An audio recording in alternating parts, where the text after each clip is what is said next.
What did the U.S. agree to do under Paris? Well, so Paris calls for all countries to, Paris does a bunch of things. First of all, as I said, it's universal, and everybody engaged, all countries are called upon to take action. This is very different from the earlier best effort to do something on climate change in 1997, which was the Kyoto Protocol, which had a big flaw in it, which is that it only applied to developed countries, and all developing countries were kind of left off the hook, which wasn't good from the point of view of reducing emissions, and was ruinous politically for the United States. So Paris is universal. It calls on all countries to put forward what in the lingo is called nationally determined contributions, but your own targets for how you're going to reduce emissions. It puts in place a whole system of accountability for countries reporting and being reviewed on how they're doing, and on their periodic, basically every 2 years or so, inventories of emissions.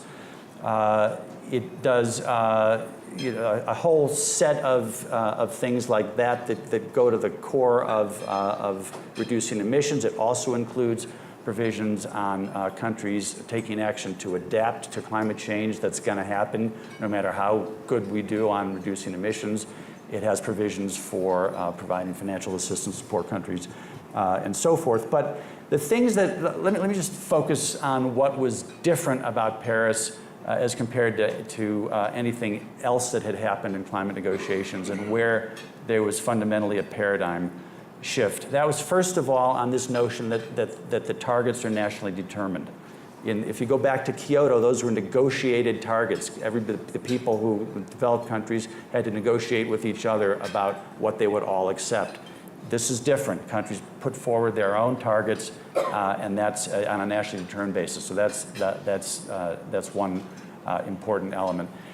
The kind of central fault line in climate negotiations from the beginning has been a kind of absolute sort of firewall separation between developed and developing countries. Certainly there should be differentiation between them, because you can't expect poor countries, or even not so poor, but more developed, but not all the way, to do the same thing as the fully developed industrialized countries.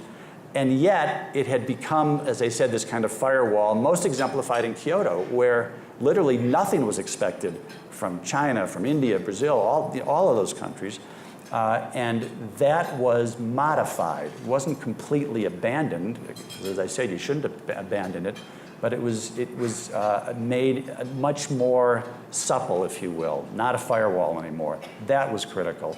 And the other thing is that the targets are, it is a legal hybrid. So the agreement is partly legally binding and partly not. So there are requirements to report on how you're doing. As I said before, those are legally binding. Your targets are not legally binding.